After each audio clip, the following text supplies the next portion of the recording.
এই রেসিপিতে যাকেই বিরিয়ানি রান্না করে খাওয়াবেন সেই বলবে পুরান ঢাকার বাবুর্চির স্বাদ যেন আপনার হাতেই চলে এসেছে।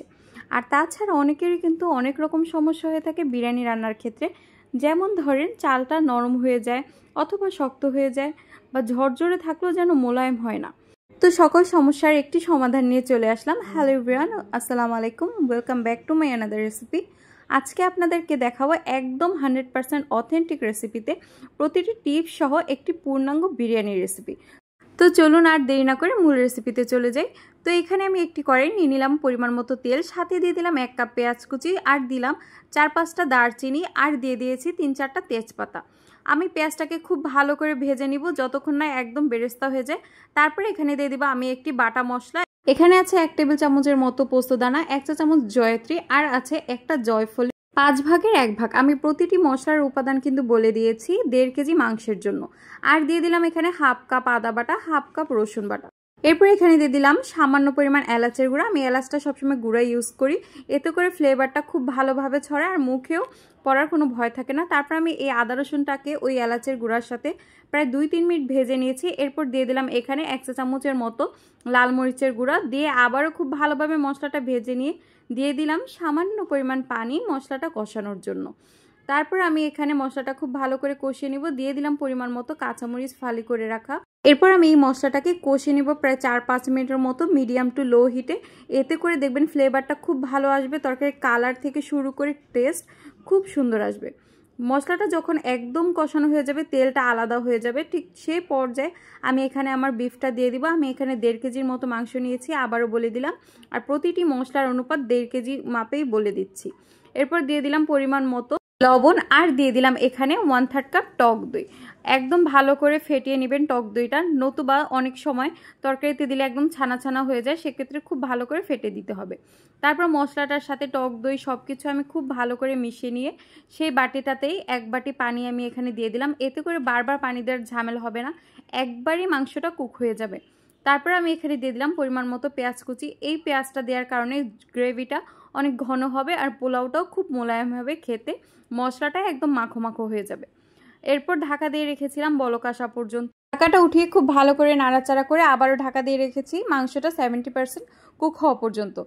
এই তো আমার মাংসটা এখন 70% কুক হয়ে গিয়েছে। ঠিক এই পর্যায়ে আমি এই মাংসে অ্যাড করব আলু। আমি বিরিয়ানিতে আলুটা খুবই পছন্দ করি পার্সোনালি, আপনারাও যদি পছন্দ করে থাকেন তবে দিতে পারেন, আবার না দিলেও হবে, এটা অপশনাল। তারপর আলুটা দিয়ে খুব ভালো করে মশলাটার সাথে আমি আবারও মিক্স করে নিব উল্টে পাল্টে। এরপর আবারও ঢাকা দিয়ে রাখবো। এই কাজটা আমি বারবার করবো। এই পর্যায়ে বারবার ঢাকাটা উঠিয়ে খুব ভালো করে নাড়াচাড়া করে আবারও ঢেকে দিতে হবে, যেহেতু ঝোলটা একদম গ্রেভি টাইপ হয়ে গেছে, নিচে যেন কোনোভাবেই লেগে না যায়। নিচে যদি কোনোভাবে একটু লেগে যায় সেক্ষেত্রে কিন্তু ফ্লেভারটা একদম নষ্ট হয়ে যাবে। ঠিক এই পর্যায়ে আমি দিয়ে দিলাম বাদাম বাটা। এখানে আমি 8-10টার মতো বাদাম আমি বেটে নিয়েছি, আর দিয়েছি পরিমাণ মতো গুঁড়া দুধ, আর দিয়েছিলাম 5-6টা কিশমিশ। আপনারা যদি পছন্দ করেন এটা দিতে পারেন, এটা একদমই অপশনাল। গুঁড়া দুধটা মাস্ট দিতেই হবে। গুঁড়া দুধ দিয়ে আবারও নাড়াচাড়া করে ঢেকে রেখেছি যতক্ষণ না আলুটা আর মাংসটা প্রপারলি কুক হয়ে যাবে। ঠিক আমি এইভাবে বারবার ঢাকাটা উঠিয়ে নাড়াচাড়া করব, আবার ঢেকে রাখবো। আর আমি এখানে কিছু কাঁচামরিচ অ্যাড করেছিলাম, আমার কাছে মনে হয়েছিল ঝালটা একটু কম হয়েছে তাই দিয়েছি। আপনারা আপনাদের টেস্ট বাড অনুযায়ী সব কিছু বাড়িয়ে বা কমিয়ে দিবেন।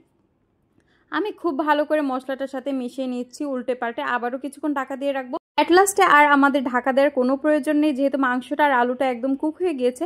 এ পর্যায়ে আমি মাংসটার সাথে আলুটাকে খুব ভালো করে তেলের সাথে কষিয়ে নেব। প্রায় 5-10 মিনিট এভাবে কষিয়েই কুক করব। এই পর্যায়ে হিটটা রাখবো আমরা মিডিয়াম পর্যায়ে রেখে খুব ভালো করে মাংসটাকে কষিয়ে নিতে হবে। মশলাগুলো যেন একদম মাংসের গায়ে গায়ে লেগে যায়। যত ভালো করে কষাবেন টেস্টটা কিন্তু ঠিক ততটাই ভালো আসবে বিরিয়ানির। যদি আমরা ঝোল ঝোল রাখি অনেক ক্ষেত্রে বিরিয়ানিটা নষ্ট হয়ে যায়, তাই খুব ভালো করে কষিয়ে একদম তেলটা যখন উপরে চলে আসবে ঠিক সেই পর্যায়ে আমরা চুলার হিটটা বন্ধ করে মাংসটাকে ঢাকা দিয়ে সাইডে রেখে দিব। এরপর চলে যাব আমরা পোলাও রান্নায়। একটি বড় হাঁড়ি নিব, এরপর দিয়ে দেবো পরিমাণ মতো তেল আর সামান্য পরিমাণ পেঁয়াজ কুচি। বড় হাঁড়ি নেবেন, পোলাওটা যতটা ছড়ানো হবে পাতিল ঠিক ততটাই সুন্দর হবে। চাপা পাতিলে কখনোই পোলাও বা বিরিয়ানি সুন্দর হয় না। এরপর আমি পেঁয়াজটাকে ভেজে নিয়েছি ঠিক যতক্ষণ না বেরেস্তা হয়। তারপর দিয়ে দিলাম এখানে 2 চা চামচের মতো আদা বাটা। আদা বাটাটাকে খুব ভালো করে তেলের সাথে ভেজে নিয়ে দিয়ে দিলাম আমার আগে থেকে ভেজানো চাল। আমি এখানে 2 পটের মতো চাল নিয়েছি। 2 পট চালকে আমি প্রায় 15 মিনিটের মতো ভিজিয়ে রেখেছিলাম, এতে করে পোলাওটা খুব মোলায়েম হয়। তারপর আমি তেলের সাথে খুব ভালো করে ভেজে নিচ্ছি। আপনারা দেখবেন চালের কালারটা যখন অফ হোয়াইট কালার হবে, মানে চালের কালারটা চেঞ্জ হয়ে যাবে, তখন বুঝবেন আপনার চালটা ভাজা হয়ে গিয়েছে। আবার নিচে দেখবেন শন আওয়াজ হবে, কিন্তু আবার বেশি ভাজতে যাবেন না, এতে করে পোলাওটা ব্রাউন হয়ে যায়, কালারটা নষ্ট হয়ে যায়। ঠিক এই পর্যায়ে আমি অ্যাড করব পরিমাণ মতো পানি।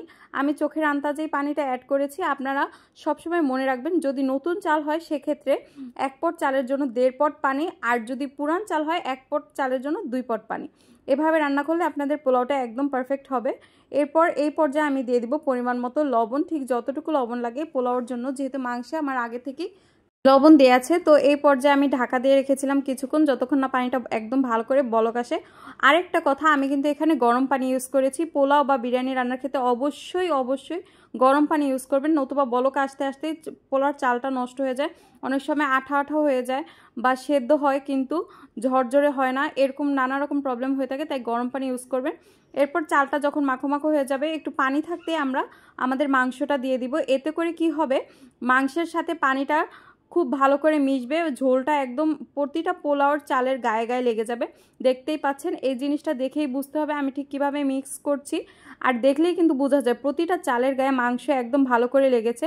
এটা বেশি টানিয়ে যদি মাংসটা দেওয়া হয় সেক্ষেত্রে মশলাটা খুব ভালোভাবে মিক্স হয় না পোলাওর চালের সাথে, তাই একটু পানির সাথে দেওয়ার চেষ্টা করবেন। এরপর এভাবে অনবরত নাড়াচাড়া করে মিক্স করে নিয়ে যখন একদম গায়ে গায়ে পানিটা চলে আসবে, ঠিক সেই পর্যায়ে এটা নাড়াচাড়া করে উপরে দিয়ে একদম ভালো করে স্প্রেড করে ঢাকা দিয়ে রাখবো।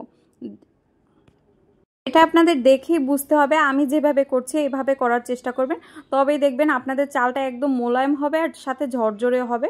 তারপর আমি উপরে সামান্য পরিমাণ বেরেস্তা দিয়ে এরপর ঢাকা দিয়ে দমে রাখবো 10 থেকে 15 মিনিট।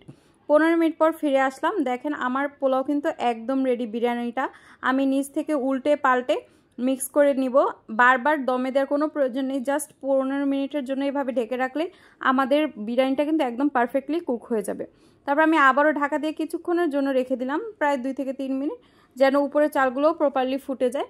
তারপর চুলার হিটটা বন্ধ করে আমার বিরিয়ানি একদম রেডি। আরেকটি কথা হলো, আমি যেহেতু 2 পট চাল ইউজ করেছি, আমি কিন্তু মাংস কিছুটা আগে থেকে উঠিয়ে রেখেছি। আমাদের পার্সোনালি সাদা মাংসটা খুবই পছন্দ পোলাও, রুটি কিংবা পরোটার সাথে, তাই উঠিয়ে রেখেছি। আপনারা আপনাদের মাংসের পরিমাণটা বুঝে বাড়িয়ে বা কমিয়ে নেবেন। সাধারণত হাফ কেজি চালের জন্য আমরা কমপক্ষে 700 গ্রাম থেকে 1 কেজি মাংস দেওয়ার চেষ্টা করি। আপনারা আপনাদের পছন্দ মতো অনুপাতটা বাড়িয়ে বা কমিয়ে নেবেন।